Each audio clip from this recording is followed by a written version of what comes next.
Papunta po tayo sa ating studio sa Birada Aguila. Minsan pa kasama natin si Totoy Vitamina, ang ating piloto. Ayan, binabagtas po natin itong kahabaan ng Commonwealth. Ayan. So ngayon po pag-uusapan natin, no, ito pong meron ba akong sounds? May ilaw ba? Parang wala. Ayan, pag-uusapan po natin ito pong epekto sa buong bansa, no? Matindi po, sa Tacloban lang po nagkaroon ng shooting. Pero buong bansa po ang epekto ng shooting na ito dahil apektado po lahat ng eskwelahan.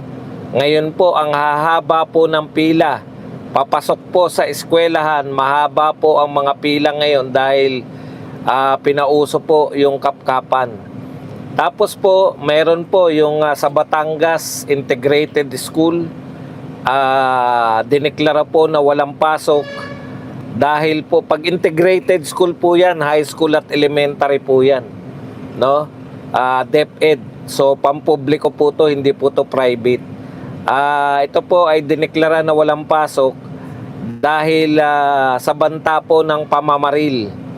Ayan, so kung gusto po ng mga kabataan na magloko-loko na ayaw nilang pumasok, tatawag lang sila sa principal o sa mga teacher o kung kanino pa man na magkakabarilan, baka madeklara na po. Ito po ang malawak na epekto nito, no?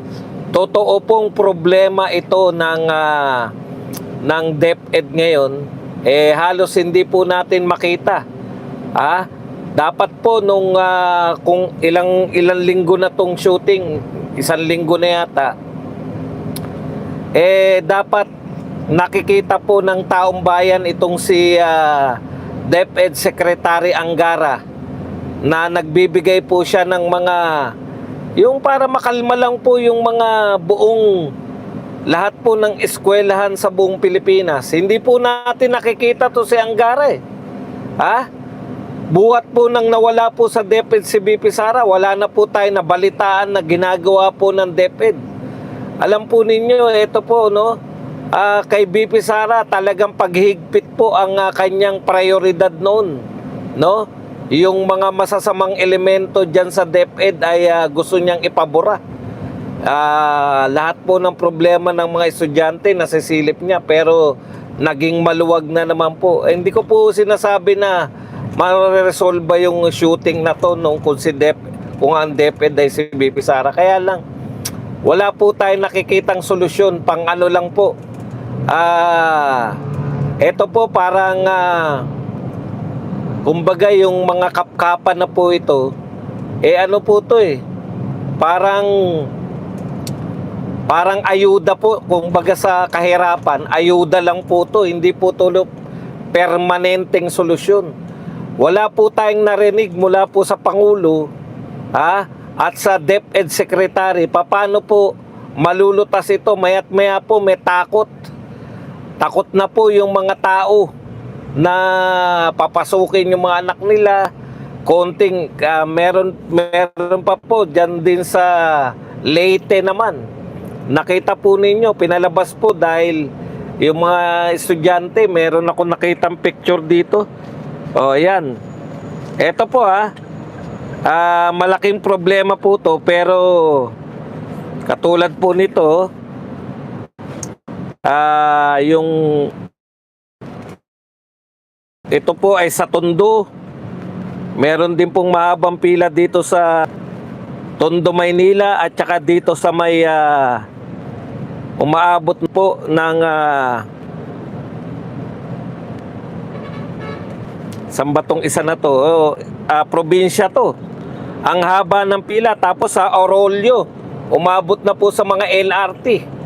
Mahaba po pila ngayon dahil sa kapkapan na ginagawa. Pero hindi po solusyon tong kapkapa.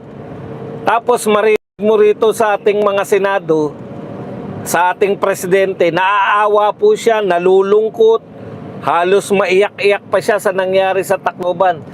Aksyon po ang kinakailangan. Kinakailangan po mapanatag po ang mga eskwelahan. Dapat po ang DepEd Secretary natin yun, nagpapakita lang. Tapos, ano yung hakbang na gagawin? Dapat po konkreto. No?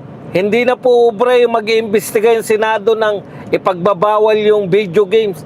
Katarantaduhan po yan.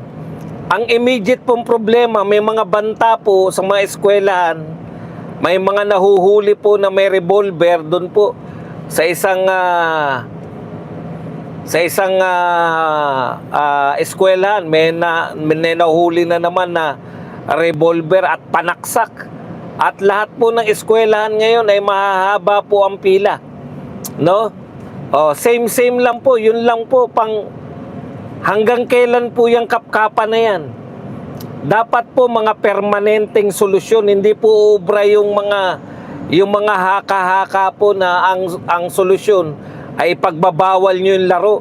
Aktual po to, nagdadala po ng patalim, nagdadala po ng mga baril ng mga bata. Aktual po ang dapat gawin. Yung makikita po nila.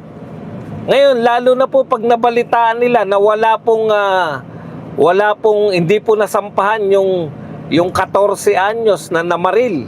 Siya po yata yung mas maraming baril na binaril, no? Wala pong nakita po ng mga lokong bata. Teka muna, 14 anyos, hindi na parusahan. Hindi naging kriminal. Walang criminal liability. Yung 15 anyos naman po, pag nabalitaan nila na 1 taon lang, lalaya na, putya. Wala pong, kumbaga, walang penalty. Nakikita po natin. Tapos yung immediate po, hindi po pwede yung kapkapan lang kayo ng kapkapan. Kasi po yung mga lokong bata, iisipin yan, mananawa rin sa kakakapkap to. Hindi muna kami magdadala. Hindi po ako nagtuturo, hindi ko po tinuturuan. Kinakailangan po konkreto. Kung kinakailangan natin na damihan po yung mga kapulisan natin, kasi tignan nyo po, rally. Kumpara nyo po, rally kahapon. Ilan libong pulis po ang dineploy para sa rally? 10,000. Di po ba? Kung mag-deploy po tayo ng mga pulis deployment, meron pong italaga na po yung PNP na nakatoka po sa eskwelahan. Kung magkakalapit po yung eskwelahan, may roving. Halimbawa lang po to, hindi po ako nagsasuggest. Kasi po yung kapkapan na ganyan, hanggang kailan po yan? Kumbaga, kayang tugunan ng PNP pag may mga rally, kaya po nila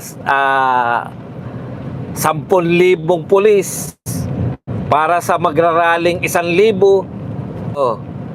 50,000 na pulis para hanapin si Bato. Yung pong mga ganong kinakaya po natin na mag-deploy sa KOJC, ang dami pong kapulisan ng dineploy po dyan. Wala po ba nakakaisip na magkaroon din ng police visibility sa mga eskwelahan naman?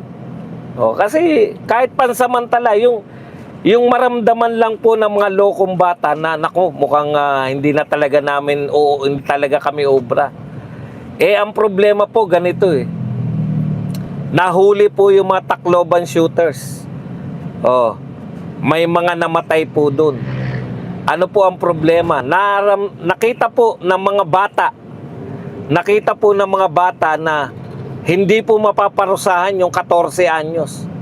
Yung 15 anyos po, nalilitisin, maski po sabihin natin na siya po ay matagpo ang guilty o madeklarang guilty po yung batang 15 anyos, hindi pa rin po makukulong. Alam nyo po, iba po mag-isip yung mga bata no? China-challenge po nila yung hanggang kailan. Wala pong nakita na kaparusahan. Tapos ang batas po na gagawin ni Rizon Tiberos o ang pag-iimbestiga po nakasentro sa na alam po natin na wala pong kinalaman. Ako po na po magsabi, baril po ang pinaka sandata po ng bata. Kaya po merong Tacloban shooting, mayroon po silang nakuhang baril. Maging specific po kayo. Ito po, mga baril po. Anong batas yung gagawin natin? Kung gusto nyo pong magpa-epal, kayo pong mga senador, anong batas yung gagawin natin kung ayaw nyo? Kasi ayaw nila yung okay daw yung yung juvenile law ni Kiko Pangilinan. Wala naman daw, tama lang daw yun, di ba? Sabi, tama lang daw yun, yung juvenile law. O kung tama po yung juvenile law, ano pong gagawin ninyo? Namamaril po yung mga juvenile at hindi po pwedeng parusahan. Ano pong batas ang gagawin ninyo? Kahit tutukan nyo lang yun, yung may baril. May baril yung bata. Oh, ang baril. Meron po ba?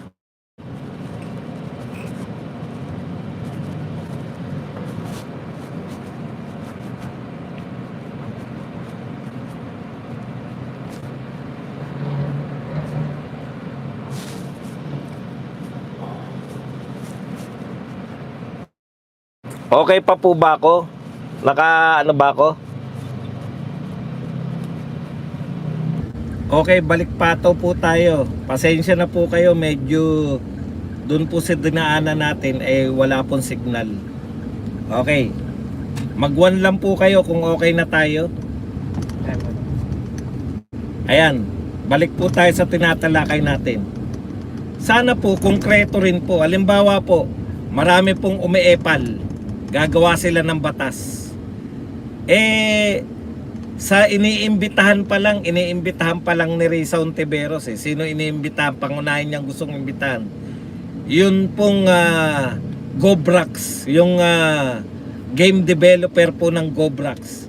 Doon po mainit si Risa Ontiveros. So ano pong kinalaman nun? Ang kinalaman po niyan, alam niyo na kung anong batas yung pwede nilang gawin, di ba? Dahil yung Gobrax po yung kanyang pangunahing iimbitahan, ipagbabawal niya yung mga ganitong uri ng games para sa bata o kaya hihigpitan yung paglalaro sa social media. Yan po yung mga dinadaldal ng mga madadaldal na mga politiko.